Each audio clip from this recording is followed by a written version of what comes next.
નમસ્કાર. નામદાર સરકારશ્રી તરફથી મળતી માહિતી અનુસાર જે NFSA કાર્ડ ધારકો છે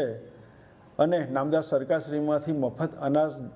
મેળવે છે તેવા NFSA કાર્ડ ધારકોને જે ખોટી રીતે અનાજનો જથ્થો મેળવે છે, જેમ કે 25 લાખ અને 6 લાખથી વધારે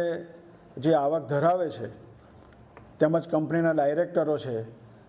1 હેક્ટર કરતાં પણ વધારે જમીન ધારણ કરે છે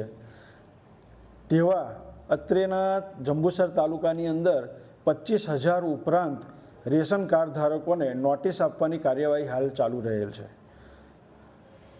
આથી NFSA કાર્ડ ધારકોને અપીલ કરવામાં આવે છે કે નોટિસ મળે કે ન મળે, પાત્રતા ધરાવતા નથી તેવા કાર્ડ ધારકો પોતાનું રેશન કાર્ડ નોન NFSA કરાવી લેવા અનુરોધ કરવામાં આવે છે, જેથી ખરેખર પાત્રતા ધરાવે છે તેવા ગરીબ લોકોને, ગરીબ લાભાર્થીઓને અનાજનો જથ્થો સંપૂર્ણપણે NFSAનો લાભ મળી શકે. વધુમાં જંબુસર તાલુકાના તમામ રેશન કાર્ડ ધારકોને નમ્ર અપીલ કરવામાં આવે છે કે તમામ સભ્યોનું KYC